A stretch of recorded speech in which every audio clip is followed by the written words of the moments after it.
Welcome to lecture 37 of ZOO3649, Evolutionary Genetics.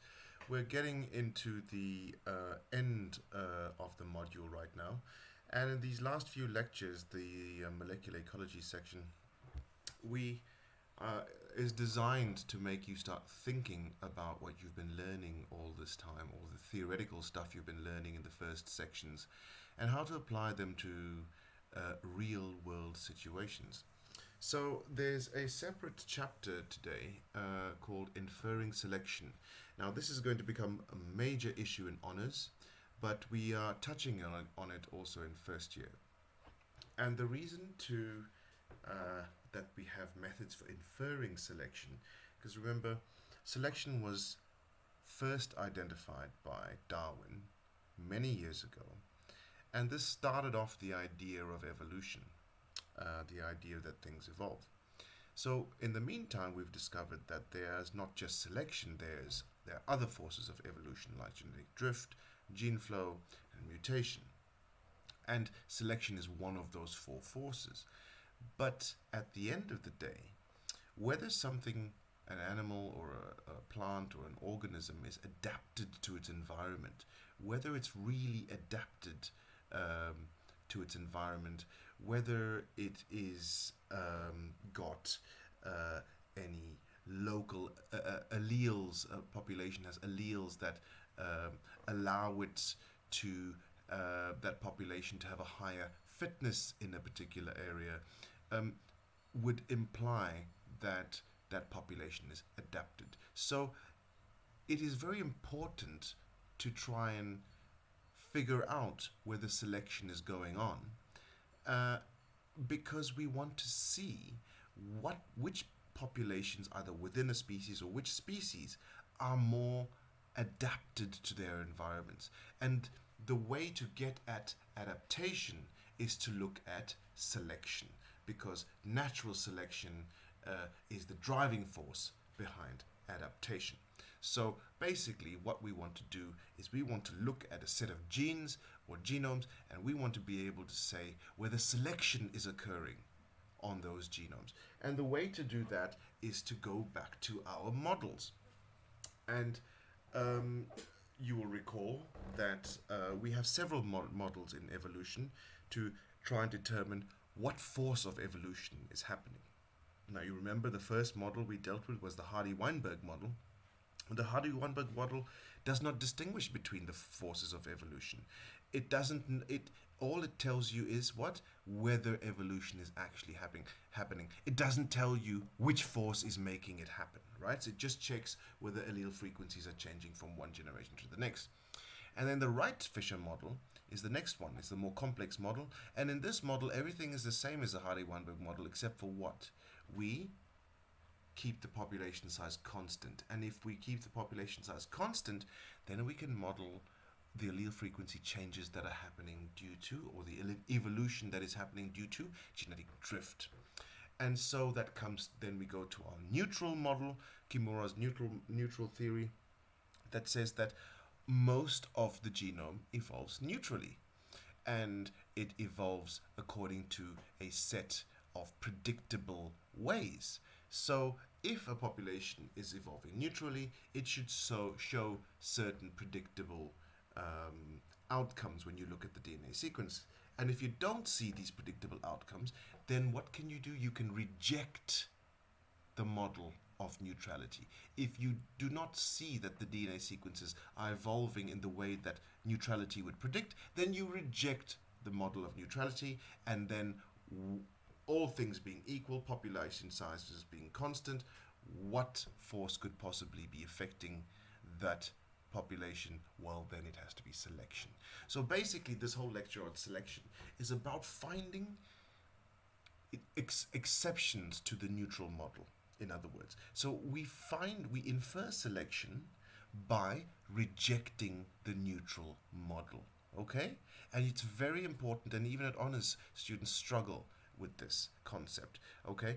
We say that we can tell whether selection is happening in the genome when we are able to reject any hypothesis of neutral evolution. Okay, so when we reject the neutral model, we can then start inferring selection. So that's why the neutral model, neutral theory is so important, because without the neutral theory, we would have no way of determining whether some part of the genome is affected by selection, whether those genes are involved in making that organism more adaptable to its environment, perfectly suited to its environment. So that's why we want to infer selection, to find the very genes that are involved in making an organism perfectly suited to its environment. Okay? The question that Darwin answered was why animals are most perfectly suited to their environment. Now we want to find out which genes are making them perfectly suited to their environment.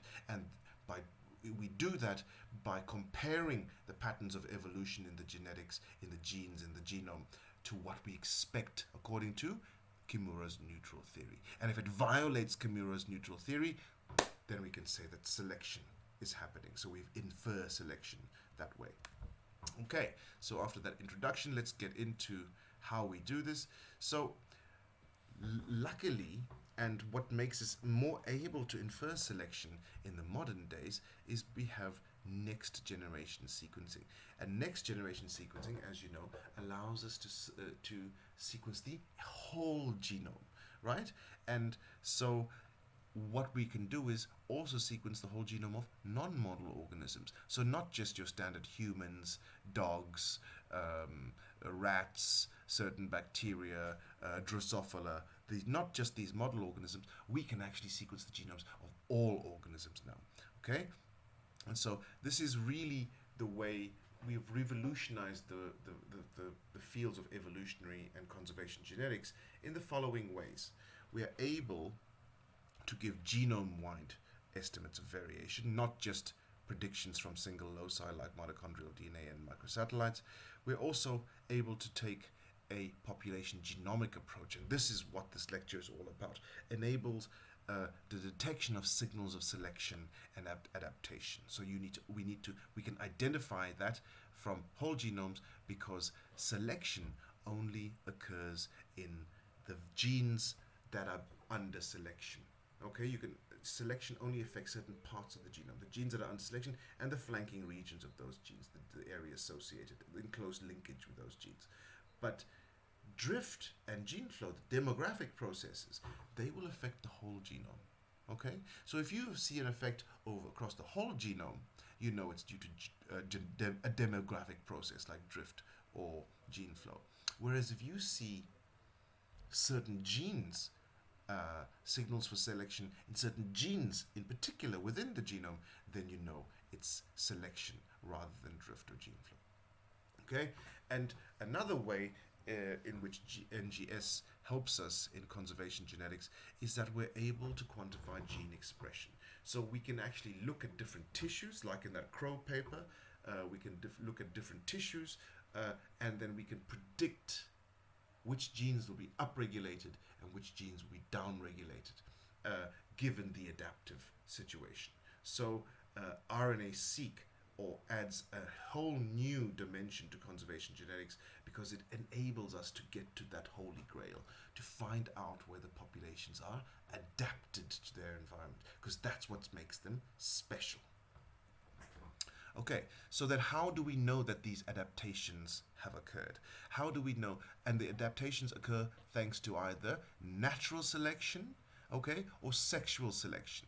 And natural selection gives you adaptations that enable you to survive the struggle of growing up to an adult. Sexual selection gives you adaptations to do what? To better find a mate. Okay, so to better reproduce. Sexual selection gives you adaptations that help you to reproduce. So if you're a male, sexual selection might give you the adaptation of a long tail or beautiful color, right, to make you more attractive to the other sex. Okay, so how can we distinguish selection from neutral processes? In other words, processes that are happening due to genetic drift and to demography. So there's several ways. The first way is called Tagimas D, and we'll be getting into this in honors in much more detail. But we are touching on it here in third year. And remember, this question, how can we distinguish selection from neutral processes, if you go through and have a look at past exams for ZOO3649 since 2015, you will see that this question appears in your exam a couple of times. Okay, so there's a chance that it might even appear in this year's exam. Okay, so it's not something that you should just think, well, it's late in the module, I'm not going to bother studying for that. There are quite a few exam questions that are set from these last 4 lectures, last 4 to 5 lectures in the module. Okay, there's quite a few exam questions in there. Okay, so please make sure you watch these lectures and don't say, they're the last lectures, I'm not going to bother watching them, because a lot of exam questions are coming from these sections. Okay, and one exam question could very well be, how can we distinguish selection from neutral processes? And there are quite a few ways, and you better be able to answer them. Okay, if it's a 10-mark question, you better be able to give 10 marks worth of answer. If it's a 5-mark question, you better be able to give 5 marks worth of answer.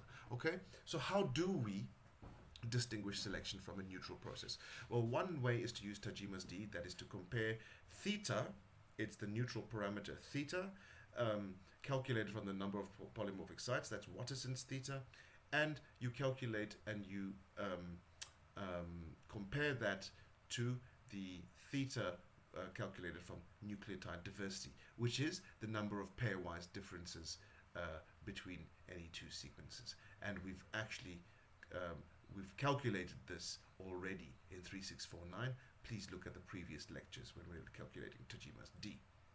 Okay, so under neutral model, so if there's no selection, in other words, both these, the theta calculated for the polymorphic sites and from nucleotide diversities, should be equal. And that ratio between these two is known as Tagimas D. Okay, then we also can, if we got whole genome data, we can look for spikes in Wright's FST. So we've already gone through FST, FIS, and FC. You've gone through the 3 F statistics, how Wright used changes in different hierarchical levels of heterozygosity to derive the F statistics. There will be an exam question about how Wright used heterozygosities to derive F statistics. And based on those, so if you are not concentrating on in those lectures, you're going to be lost here, okay? Because a second method for detecting selection is you looking for spikes in FST, that very measure, that one of the 3 measures of F statistic we discussed in previous lectures. Okay, so please go and look at those previous lectures if you are lost when I'm talking about Wright's FST. So if you have whole genome data, this is where Wright's FST comes into its own. If you have whole genome data and you've lined up 2 genomes and you want to see which parts of the genome are most affected by selection, so you will do what is called a sliding window. You will scan parts of the genome using a sliding window of a certain size, and you will do lots of windows across the genome of that size, and for each window you will calculate FST, and you will do that across the entire genome. And when you look for a place, you will scan the genome for a place where FST spikes up, okay? Because that could be a place of high differentiation between the 2 genomes that you've lined up there. And in a place of high differentiation relative to average differentiation, because the average differentiation, remember, is due to genetic drift, and any spikes in that could be due to selection. Okay, and a third way is very similar to Wright's FST, and that is to look for scan using a sliding window, scan across the genome, and at each window make a phylogenetic tree, and look when the phylogenetic trees are normally polyphyletic because of incomplete lineage sorting due to genetic drift, incomplete lineage sorting, what will you get in an area where FST has a spike, where the 2 genomes are very different to each other? What will you get, what kind of tree will you get in that window? You will get a monophyletic tree. Species 1 and species 2 are monophyletic, whereas in all the other windows across the genome, or most of the other windows, they are polyphyletic. Okay? Suddenly, when the FST is high in those areas, you can get monophyletes. So in other words, the lineages sort completely into species-specific clades just for that part of the genome. And why? It's probably because there's a gene in there that's under selection, and it's being selected for something different in the 2 genomes that you are lining up. And so you see a spike in FST when there's a high divergence between the two genomes. And that high divergence could be caused by natural selection. Okay? Because selection wants to give each population, make only the fittest allele the most common allele in both populations. And so if there's different selection for different alleles in both populations, you will see the spike in FST as you're scanning along the genome, because the two genomes are particularly different in that particular region where there's a spike. And that's because natural selection is making sure the alleles sort much more quickly than the rest of the genome. The rest of the genome is affected by drift, and you see polyphyly because of incomplete lineage sorting. But in that part of the genome where there's a spike in FST, you will also get a monophyletic tree, because why? Selection is driving the monophyly by only selecting, making sure there's only one allele, the fittest allele in both populations, and where the fittest allele is not the same allele, because the populations are being selected for two different things. Maybe they come from two different environments, for example. So those are the three ways of detecting selection to see whether selection has occurred in the genome. Okay? And so we will, in fact, that's the same slide. Here we go. This is Tagimas D. And I will just take each of them in very quickly, and then we will conclude the lecture. And this is a shorter lecture, but unfortunately for you, it is packed with important information, which directly corresponds to exam questions. So you're going to have to understand this if you want a distinction in 3649 this year. Okay? So under the neutral theory, and remember, the neutral theory is always assuming that the population has a constant size, much like the Wright-Fisher population, and a constant mutation rate that is in equilibrium between drift and mutation. So there's the population size and the mutation rate are both in equilibrium with each other. And if you multiply those two parameters by 4, you get 4 NE mu, which is equal to theta, the famous population parameter. Okay, so and there are two measures of theta. Theta S, which is Watterson's theta, based on the number of polymorphic sites. We calculated this in a previous lecture. Please go to that lecture if you are still unaware of how we do that. And then theta pi, which is the average number of pairwise differences between all the sequences in your DNA alignment. Okay, so there are two different ways of calculating theta, and if these two are significantly different, then the population is no longer behaving according to Kimura's neutral theory. It's no longer, if these two are significantly different, the population is no longer behaving neutrally or according to neutral expectation. So in other words, we can reject the neutral theory. If the population is no longer behaving neutrally, we reject the neutral theory, and we can say that there's something more than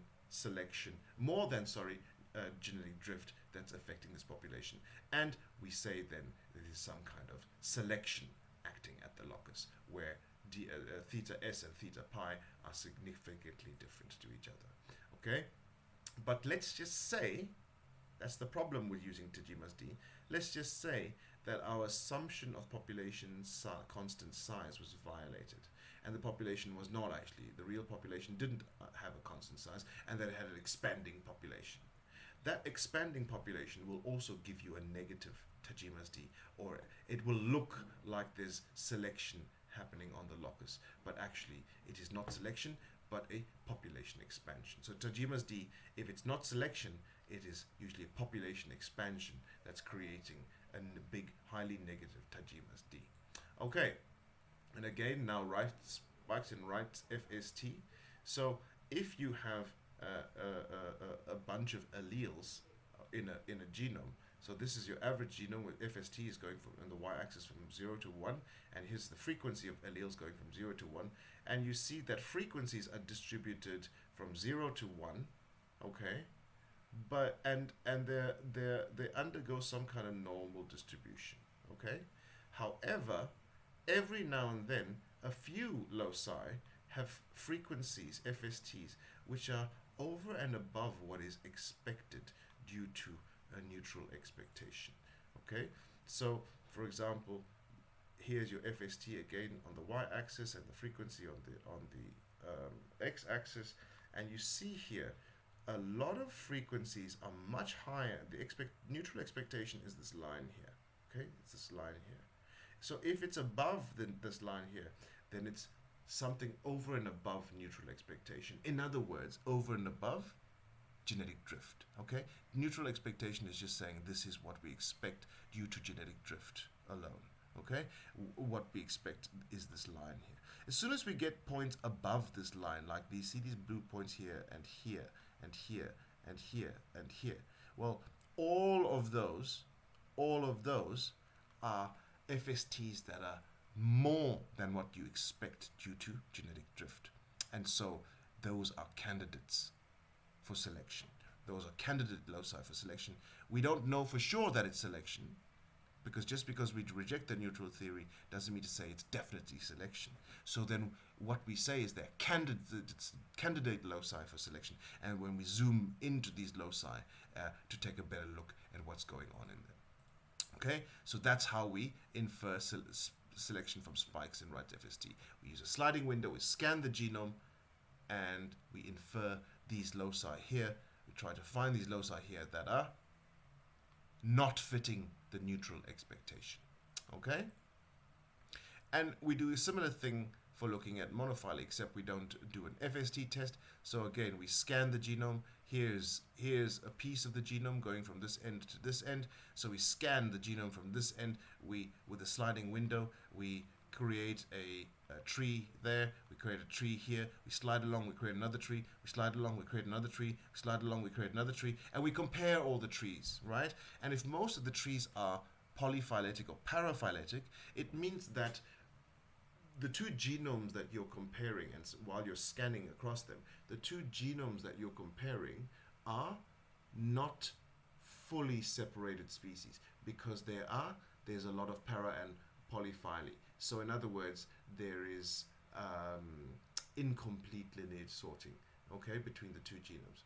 But when you have monophily at a certain region, in those very two same genomes, what can you say? You can say that there is now complete lineage sorting. And the lineage sorting is not complete because of drift, because drift is making most of the genome incompletely lineage sorted. That's why you have paraphyly and polyphyly.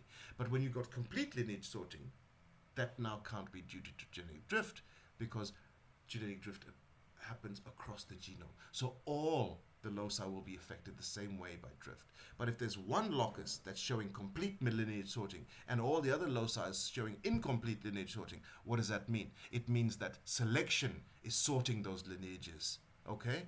Because drift is not sorting them. Drift between the two genomes is only giving you paraphyly and polyphyly. Suddenly, at a certain locus, you got monophily. That is because of selection, pushing different alleles to fixation in both those populations.